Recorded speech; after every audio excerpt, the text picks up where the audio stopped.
రాష్ట్రంలో కాంగ్రెస్ బీజేపీ ఒక్కతాను ముక్కలేనన్న నగ్న సత్యం బహిర్గతమైంది. నల్గొండ మున్సిపల్ కౌన్సిల్లో ఆ రెండు పార్టీలు చేతులు కలిపి బీఆర్ఎస్ ను ఓడించారు. బీఆర్ఎస్ కు చెందిన మున్సిపల్ చైర్మన్ సైదిరెడ్డికి వ్యతిరేకంగా ఇవాళ నిర్వహించిన అవిశ్వాసంలో కాంగ్రెస్ తో పాటు 4 బీజేపీ కౌన్సిలర్లు ఏకమయ్యారు. బీజేపీ కార్పొరేటర్లు బీఆర్ఎస్ కు వ్యతిరేకంగా ఓటు వేసి అవిశ్వాస పరీక్షలో కాంగ్రెస్ గెలిచేలా చేశారు.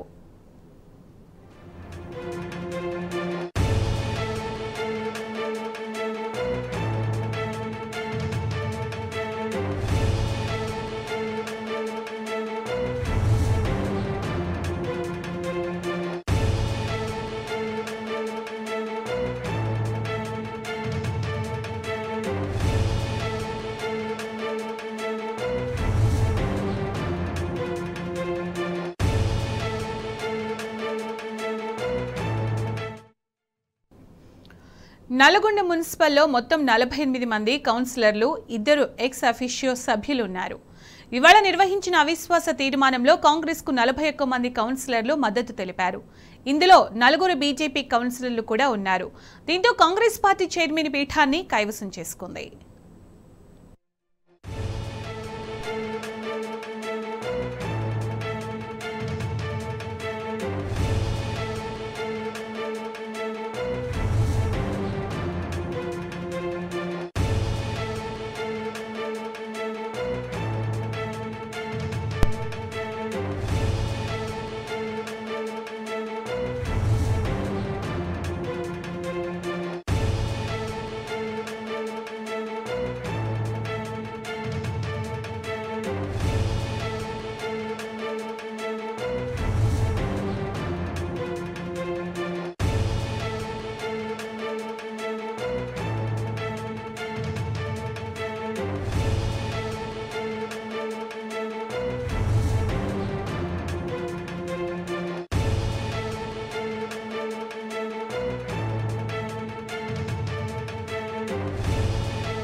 అవిశ్వాస తీర్మానాన్ని పెట్టడం జరిగింది. గత 4 సంవత్సరాల కింద ఎన్నికైనటువంటి చైర్పర్సన్గా నేను నల్గొండ నియోజకవర్గాన్ని ఈ 4 సంవత్సరాల కాలంలో నల్గొండ మాజీ శాసనసభ్యులు అదే కంచర్ల భూపాల్ రెడ్డి గారు, అదేవిధంగా జిల్లా మంత్రివర్యులు జగదీష్ రెడ్డి గారు, అదేవిధంగా కేటీఆర్ గారి సహకారంతో నల్గొండ నియోజకవర్గాన్ని 100 కోట్ల రూపాయలతో ఈరోజు నల్గొండ నియోజకవర్గాన్ని అన్ని విధాలుగా అభివృద్ధి చేయడం జరిగింది. నల్గొండ పట్టణం అభివృద్ధి చెందిందని చెప్పి తెలియజేస్తా ఉన్నాను.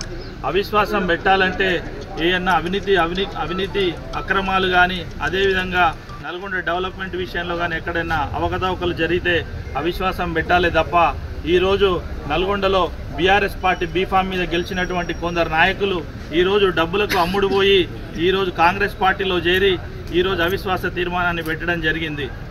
ఎందుకంటే గతంలో ఈ నాయకులు ఎక్కడ ఏ పార్టీ అధికారంలో ఉంటే ఆ పార్టీలో చేరుతున్నటువంటి నాయకులు గతంలో కాంగ్రెస్ పార్టీలో ఉండి కోమటిరెడ్డి వెంకటరెడ్డి గారు వెంట తిరిగి అక్కడ ఓడిపోగానే వెంటనే బీఆర్ఎస్ పార్టీలో చేరి భూపాల్ రెడ్డి గారి దగ్గర బీఫామ్లు తీసుకొని మళ్ళీ ఇక్కడ గెలిచి మళ్ళీ అక్కడ గెలవగానే మళ్ళీ అక్కడ పోయినటువంటి పరిస్థితి. ఇటువంటి కౌన్సిలర్లు నల్గొండ పట్టణంలో అమ్ముడు పోయినటువంటి వ్యక్తులు రేపు రాబోయే ఎలక్షన్లలో ఖచ్చితంగా నల్గొండ పట్టణ ప్రజలు బుద్ధి చెప్తారని చెప్పేసి తెలియజేస్తా ఉన్నాను. ఎందుకంటే ఆల్రెడీ టీఆర్ఎస్ పార్టీ బీఫామ్ మీద గెలిచినటువంటి 21 మందికి కూడా ఈరోజు పార్టీ విప్ జారీ చేయడం కూడా జరిగింది. అది కలెక్టర్ గారి దృష్టికి కూడా తీసుకుపోవడం జరిగింది. ఈరోజు పార్టీకి ఎగనిస్ట్గా ఓటేసినటువంటి వారు ఎవరైతే ఉన్నారో వారందరూ కూడా వారం రోజుల్లో కలెక్టర్ గారి ఖచ్చితంగా డిస్క్వాలిఫై చేస్తారని చెప్పేసి ఆ నమ్మకం మాకుందని చెప్పేసి తెలియజేస్తా ఉన్నాను. అదేవిధంగా ఈరోజు 5 సంవత్సరాలు నేను 4 సంవత్సరాలు చైర్పర్సన్గా ఉండి నల్గొండ ఎమ్మెల్యే నల్గొండ కంచెర్ల భూపాల్ రెడ్డి గారు మంత్రిగా లేని సామాన్య ఎమ్మెల్యేగా ఈరోజు ఇన్ని వందల కోట్ల రూపాయలు తీసుకొచ్చి నల్గొండ పట్టణాన్ని అభివృద్ధి చేశారు.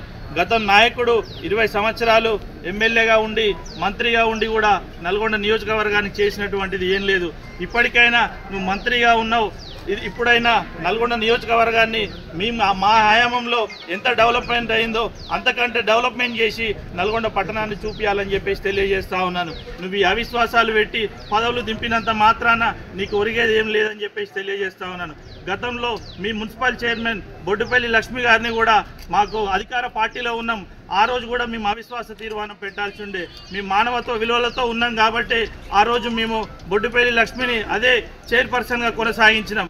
మీకు మానవ విలువలు లేక ఈరోజు డబ్బులకు అమ్ముడు పోయి లక్షల రూపాయలు ఇచ్చి ఈరోజు కౌన్సిలర్లను కొనుక్కొని ఈ యొక్క చైర్పర్సన్ని నెగ్గించుకోవాలని చూస్తున్నాం. ఇది ఒక గెలుపు కాదు అని చెప్పేసి తెలియజేస్తా ఉన్నాను. విప్పు జారీ చేశారు కదా, కొరియర్ చేసినాం, స్పీడ్ పోస్ట్ చేసినాం. అదేవిధంగా వారు తీసుకున్నట్లయితే వారి యొక్క ఇండ్లకు కూడా గోడలకు అతికించి పంచనామా కాపీలు కూడా అవన్నీ కూడా కలెక్టర్ గారికి సబ్మిట్ చేయడం జరిగింది. ఖచ్చితంగా విప్పు కూడా వారం రోజులలో వారి సభ్యత్వాలు కూడా డిస్క్వాలిఫై అవుతాయి అని చెప్పేసి మళ్ళీ కూడా ఎలక్షన్కి రాబోతా ఉన్నాయి. నల్గొండ ప్రజలందరూ కూడా ఉండాలని చెప్పి వేచి చూడాలని చెప్పేసి తెలియజేస్తా ఉన్నాను.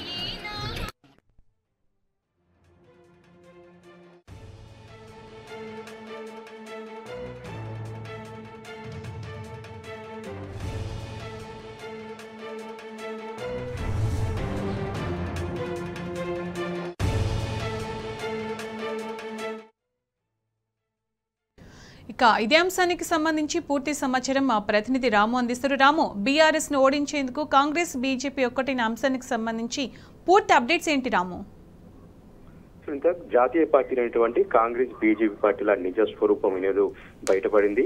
అందరూ ఊహించినట్టుగానే, మేధావులు ఊహించినట్టుగానే రెండు జాతీయ పార్టీలు కలిసి ప్రాంతీయ పార్టీ అయినటువంటి బీఆర్ఎస్ పార్టీ పైన ముక్కుతిగా దాడి చేశాయి. బీఆర్ఎస్ పార్టీ గొంతు నొక్కే ప్రయత్నం చేశాయి. ఈ రోజు స్పష్టంగా మనకు నిరూపితమైంది. నల్గొండ మున్సిపల్ కేంద్రంలో నిర్వహించినటువంటి ఏదైతే అవిశ్వాస తీర్మానం ఉందో ఈ తీర్మానంలో బీజేపీ పార్టీకి సంబంధించినటువంటి 4 కౌన్సిలర్లు ఈ రోజు కాంగ్రెస్ పార్టీ కౌన్సిలర్లతో చేతులు కలిపి బీఆర్ఎస్ పార్టీ చైర్మన్ సైదిరెడ్డిని ఆ పీఠం నుంచి దింపడం జరిగింది. అవిశ్వాసం తీర్మానం ప్రవేశపెట్టడం జరిగింది. ఈ పరిణామాలన్నింటినీ కూడా మనం ఒకసారి చూసినట్టయితే నల్గొండ మున్సిపాలిటీలో 48 మంది కౌన్సిలర్లు ఉన్నారు. ఈ రోజు తీర్మానంలో 47 మంది కౌన్సిలర్లు ఓటింగ్ లో పాల్గొనగా కాంగ్రెస్ పార్టీ అదేవిధంగా బీజేపీ పార్టీలు కలిసి 41 మంది ఈ అవిశ్వాసానికి అనుకూలంగా ఓటేశారు. బీఆర్ఎస్ పార్టీకి సంబంధించినటువంటి 5 కౌన్సిలర్లు అవిశ్వాస తీర్మానానికి వ్యతిరేకంగా ఓటు వేయడం జరిగింది. మరొక వ్యక్తి తటస్థంగా ఉన్నారు. ఇంకొక వ్యక్తి కూడా బీఆర్ఎస్ ఫ్లోర్ లీడర్ ఎవరైతే ఉన్నారో, బీజేపీ ఫ్లోర్ లీడర్ ఎవరైతే ఉన్నారో అతను ఈ ఓటింగ్ కి హాజరు కాలేదు. మొత్తంగా కాంగ్రెస్ పార్టీ ఈ మున్సిపల్ చైర్మన్ పీఠాన్ని కైవసం చేసుకున్నప్పటికీ కూడా రాజకీయంగా కూడా తీవ్ర దుమారం దిగుతా ఉంది, తీవ్ర విమర్శలు ఎదుర్కొంటా ఉంది. రెండు జాతీయ పార్టీలైనటువంటి కాంగ్రెస్ బీజేపీ పార్టీలు ఈ రోజు చేతులు కలిపి రాజకీయంగా ఒక వ్యభిచారం చేసినట్టుగా నల్గొండ పట్టణం అంతా కూడా మేధావులంతా కూడా చర్చించుకుంటున్నారు. ఇక అవిశ్వాసం పెట్టాలనుకుంటే ఒకవేళ అభివృద్ధి జరగకపోతే పెట్టాలి, ఏదైనా అవినీతి చేస్తే పెట్టాలి, లేదంటే ఇంకేదైనా నిర్లక్ష్యపూర్వకంగా ఉంటే పెట్టాలి. కానీ నల్గొండ మున్సిపాలిటీలో ముఖ్యమంత్రి అప్పుడున్నటువంటి తెలంగాణ తొలి ముఖ్యమంత్రి కేసీఆర్ గారు నల్గొండను దత్తత తీసుకున్న తర్వాత నల్గొండ జిల్లా కేంద్రాన్ని అయితే ఊహకందని విధంగా అభివృద్ధి చేశారు. నల్గొండ రూపురేఖలన్నీ కూడా మార్చడం జరిగింది. నల్గొండ మున్సిపాలిటీలో ఒక ఐటీ హబ్, మెడికల్ కాలేజ్ తో పాటు అందమైనటువంటి జంక్షన్లు మరెన్నో అభివృద్ధి కార్యక్రమాలు చేసి నల్గొండ రూపురేఖలు మార్చారు. నల్గొండ అంగరంగ వైభవంగా చాలా సుందరంగా ముస్తాబైంది. అయినప్పటికీ కూడా కేవలం రాజకీయ అక్కస్తో, రాజకీయ దురుద్దేశంతోనే ఈ రోజు కాంగ్రెస్ బీజేపీ పార్టీలు చేతులు కలిపి బీఆర్ఎస్ పార్టీని ఇబ్బందులు పాలు చేసేటువంటి ప్రయత్నం చేసిందని కూడా ప్రతి ఒక్కరు కూడా విశ్లేషిస్తా ఉన్నారు. ప్రతి ఒక్కరు కూడా దీనిపైన సుదీర్ఘంగా కూడా ఆలోచన చేస్తా ఉన్నారు. ఈ పరిణామాలన్నీ కూడా వచ్చే మున్సిపల్ ఎన్నికల్లో, ఇతర ఎన్నికల్లో కూడా ఖచ్చితంగా కాంగ్రెస్ బీజేపీ పార్టీలకు గుర్తు చెప్తాం. ఈ విధంగా రాజకీయంగా వ్యభిచారం చేసినట్టుగా ఈ రెండు పార్టీలు కూడా చేతులు కలిపి తెర వెనుక మంత్రాంగాన్ని నడిపించి బీఆర్ఎస్ పార్టీని ఇబ్బందులు పెట్టేటువంటి చేసినటువంటి ప్రయత్నాన్ని ప్రతి ఒక్కరు కూడా విమర్శిస్తా ఉన్నారు. ప్రతి ఒక్కరు కూడా దీనిపైన లోతుగా చర్చిస్తా ఉన్నారు. నల్గొండ మున్సిపాలిటీలో ఎంత అద్భుతంగా జరిగింది, ఎంత అభివృద్ధి జరిగింది, ఇవన్నీ కూడా పట్టించుకోకుండా కేవలం రాజకీయంగా ఇవి చేయడం అనేది కరెక్ట్ కాదని కూడా చెప్పినటువంటి పరిస్థితి మనకు కనిపిస్తా ఉంది. బీజేపీ పార్టీ అయితే సిద్ధాంతాలు చెప్తారు, జాతీయ స్థాయిలో కాంగ్రెస్ బీజేపీలు రోజు కూడా పోట్లాడుతున్నట్టుగా చిత్రీకరిస్తారు. ప్రతిరోజు కూడా ఈ రెండు వైవిధ్యాలతో పోటీ పడుతున్నట్టుగా కూడా ఉంటాయి. కానీ ఇక్కడ మాత్రం చేతులు కలిపి సిద్ధాంతాలతో తిలోదకాలు ఇచ్చి వాళ్ళు చెప్తున్నటువంటి నీతి మాటలన్నింటి కూడా పక్కన పెట్టి ఈ రోజు నల్గొండ మున్సిపాలిటీలో నిర్లజ్జగా బీజేపీ పార్టీకి సంబంధించినటువంటి 4 కౌన్సిలర్లు కాంగ్రెస్ పార్టీకి సపోర్ట్ చేయడం అనేది చర్చనీయం అవుతుంది. ప్రతి ఒక్కరు కూడా విమర్శల పాలవుతా ఉంది. ప్రతి ఒక్కరు కూడా దీన్ని వ్యతిరేకిస్తా ఉన్నారు. ప్రతి ఒక్కరు కూడా ఆలోచన చేస్తా ఉన్నారు. ప్రధానంగా మేధావులు ఆలోచన చేస్తా ఉన్నారు. జాతీయ స్థాయిలో ఇరు పార్టీలు కూడా కొట్లాడుకుంటాయి, పోట్లాడుకుంటాయి, తెర వెనుకంతా మంత్రాంగం చేస్తాయి. అసలు ఒకనొక సమయంలో అయితే బీజేపీ పార్టీకి రాహుల్ గాంధీనే పెద్ద క్యాంపెయిన్ గా కూడా చర్చించుకుంటా ఉన్నారు. ఎందుకంటే బీజేపీ పార్టీ ఎక్కడైతే గెలుస్తుందో, బీజేపీ పార్టీ ఎక్కడైతే ఎన్నికలు జరుగుతుంటాయో అటువైపు రాహుల్ గాంధీ కూడా వెళ్ళినటువంటి పరిస్థితి. మొన్న గుజరాత్ రాష్ట్రంలో ఎన్నికలు జరిగితే రాహుల్ గాంధీ జోడో యాత్ర గుజరాత్ రాష్ట్రంలోకి వెళ్లకుండా పక్క రాష్ట్రంలోకి వెళ్ళినటువంటి పరిస్థితి. అంటే ఈ రకంగా కాంగ్రెస్ బీజేపీలు మొదటి నుంచి కూడా ఒక్కటైతా ఉన్నాయి, ఒక్కటిగా వ్యవహరిస్తా ఉన్నాయి, ఒక్కటిగా ముందుకు పోతా ఉన్నాయి. బీఆర్ఎస్ పార్టీని ఇబ్బంది పెట్టే ప్రయత్నం చేస్తా ఉన్నారు. మొత్తంగా ఈ రోజు నల్గొండ మున్సిపల్ తీర్మానంలో జరిగినటువంటి రాజకీయ పరిణామాలు అయితే తీవ్ర విమర్శల పాలవుతా ఉన్నాయి. కాంగ్రెస్ బీజేపీ పార్టీల పట్ల ప్రతి ఒక్కరు కూడా దుమ్మెత్తిపోస్తా ఉన్నారు. ఈ రెండు రాజకీయ పార్టీల సిద్ధాంతాలు, నిర్ణయాలను ప్రతి ఒక్కరు కూడా వ్యతిరేకిస్తా ఉన్నారు. Right Ramu, thanks for updates.